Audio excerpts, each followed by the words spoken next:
जय हिंद। स्वागत है आप सभी का। आज हम लोग पाइथागोरस प्रमेय को बहुत ही गहराई से समझने वाले हैं और पाइथागोरस प्रमेय को सिद्ध करने वाले हैं। ठीक है, तो चलिए स्टार्ट किया जाए। तो पाइथागोरस प्रमेय क्या होता है? तो पाइथागोरस एक वैज्ञानिक हुआ करते थे। उन्होंने कहा है कि कोई भी त्रिभुज मतलब समकोण त्रिभुज की बात कर रहे हैं। कोई भी समकोण त्रिभुज जिसका जो सबसे बड़ा भुजा है उसका स्क्वायर बाकी दोनों भुजाओं के स्क्वायर के योग के बराबर होता है। इसी को हम लोग सिद्ध करने वाले हैं आज। ठीक है, तो देखिए सबसे पहले उनके जो कथन है वो हम लोग लिखेंगे, उसके बाद हम लोग सिद्ध करेंगे। तो यहाँ पे लिखेंगे दिया गया है इन त्रिभुज का हम पहले नामकरण कर ले। ये ए हो गया, ये बी हो गया और ये सी हो गया। अच्छा, इसके पहले हम आप लोगों को कुछ समझाना चाहते हैं। जो ये त्रिभुज है ये समकोण है। कैसे पता आप कर पाएंगे? तो जो कोण जो है, कोई भी एक कोण अगर परस्पर एक दूसरे के लंबवत हो तो वो जो होते हैं वो 90 डिग्री होते हैं बीच में उनके कोण, और इसी को हम लोग समकोण के नाम से जानते हैं। और जिस त्रिभुज में ये कोण उपस्थित हो उसे समकोण त्रिभुज के नाम से जानते हैं। ठीक है, तो आशा करते हैं ये बात आप समझ पा रहे होंगे। तो ये जो त्रिभुज है ये एक समकोण त्रिभुज है। अगर हम इसका नामकरण करें तो ये ए बी सी, इस त्रिभुज को हम त्रिभुज एबीसी के नाम से बुला सकते हैं। ठीक है, तो चलिए सबसे पहले हम लोग लिखेंगे कि दिया गया है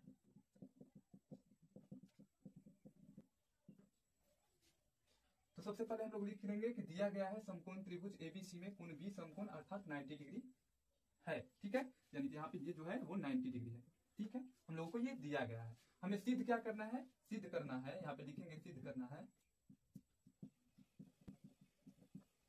एसी का स्क्वायर बराबर है एबी के स्क्वायर प्लस में बीसी के स्क्वायर। ये हम लोग को सिद्ध करना है। देखिए ये सबसे बड़ी भुजा कौन आपको दिख रही है? इसमें से ये दिख रही है ना। तो वो कहते थे कि जो सबसे बड़ी भुजा है बाकी दोनों के भुजाओं के स्क्वायर के योग के बराबर होंगे। इसका भी स्क्वायर मतलब कि इसका स्क्वायर बाकी दोनों के भुजाओं के स्क्वायर के योग के बराबर होगा। ठीक है, वही चीज हमने यहाँ पे लिखा है। ये आप ब्लैक पेन से लिखेंगे इसको, और यहाँ पे इसको भी आप ब्लैक पेन से लिखेंगे। ठीक है, इसको ब्लैक पेन से आप लिखेंगे। ठीक है, इसको ब्लैक से और इसको भी ब्लैक पेन से आप लोग लिखेंगे, जिससे कि एग्जामिनर देखेगा तो उसको अच्छा लगेगा। ठीक है, और इसको आप ब्लू से लिख सकते हैं। ठीक है, सिद्ध करना हम लोगों ने लिख दिया। अब हम लोगों को कुछ इसमें अपने से छेड़खानी करनी होगी। ठीक है, तो यहाँ पे हम लोग उत्पत्ति लिख सकते हैं, या फिर हम यहाँ पे सीधा डायरेक्ट लिख सकते हैं कि त्रिभुज एबीसी में डाला।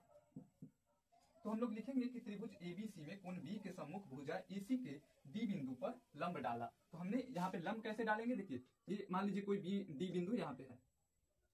ठीक है, लंब डाल रहे हैं चूंकि, तो हम लोग यहाँ पे नहीं लेंगे बिंदु, बीचों बीच लेंगे, इस कोण के सम्मुख लेंगे। ठीक है, इसीलिए मैंने यहाँ पे लिख दिया है कि त्रिभुज एबीसी में कोण बी के सम्मुख भुजा एसी के डी बिंदु पर लंब डाला। ठीक है, ऐसे लिखेंगे तो एग्जामिनर आपसे प्रसन्नता पूर्वक आपका कॉपी चेक करेगा। ठीक है, तो यहाँ पे आगे हम लोगों ने डाल दिया। लंब का मतलब होता है कोई भी एक, मान लीजिए रेखा है, इस पे अगर हम लोगों को लंब डालना है तो बीचों बीच, एकदम बीचों बीच हो या कहीं भी हो, लेकिन जो इसके ऊपर रेखा जो है वो एकदम 90 डिग्री पे होनी चाहिए। तो 90 डिग्री पे कब होता है? जब एक एकदम खड़ा हो, एकदम ऊर्ध्वाधर हो, पूरी तरह से ऊर्ध्वाधर हो, तब ये क्या होता है? 90 डिग्री बीच में एंगल यहाँ पे बनाता है। तो इसी प्रकार हम लोगों ने यहाँ पे 90 डिग्री एंगल जो है बनाया है दोनों तरफ। ठीक है, और किसी भी एक रेखा पे जो होती है वो 180 डिग्री होती है, इधर 90 इधर 90, टोटल 180 डिग्री।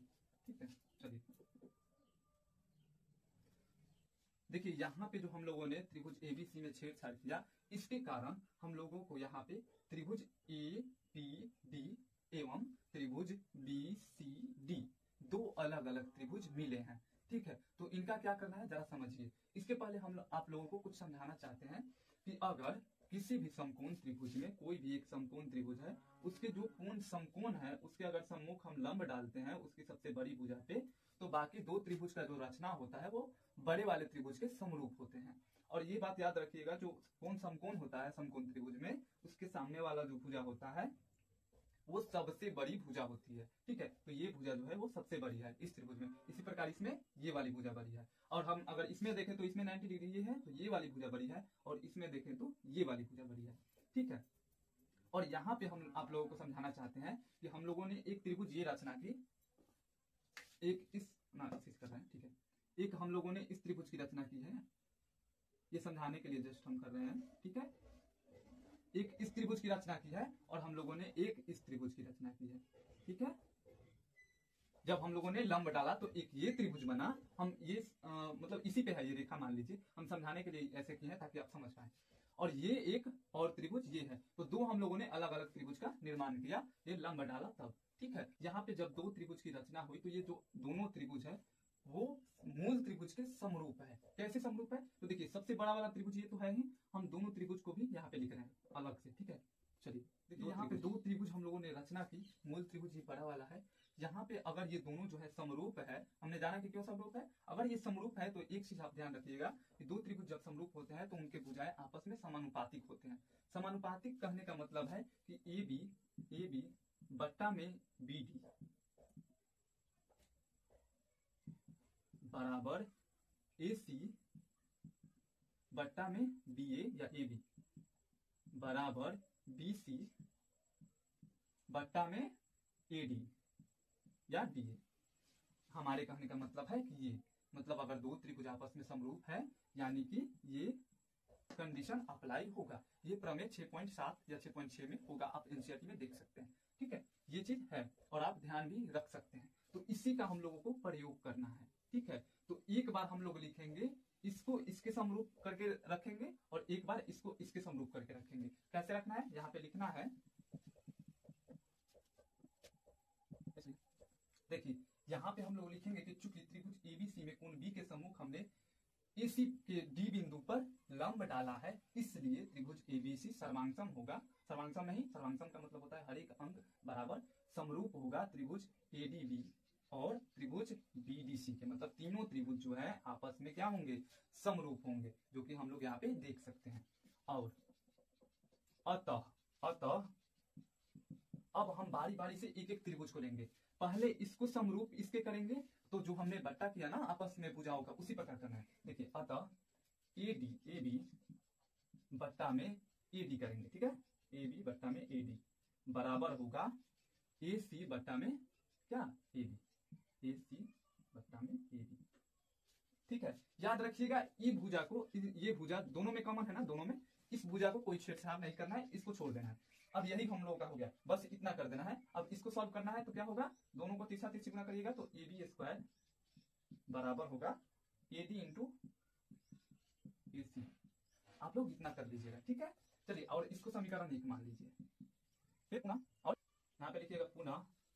अब देखिए इन दोनों को क्या करिए, समरूप करिए। तो यहाँ पे हम लोग लिख सकते हैं ए सी बट्टा में बी सी बराबर होगा बी सी बट्टा में क्या, डी सी। ठीक है, इस भुजा को कोई छेड़छाड़ नहीं करेगा, यानी कि इसको और इसको कोई छेड़छाड़ नहीं करेगा। बीडी इसमें भी नहीं है। ठीक है, और इसमें भी बीडी नहीं है।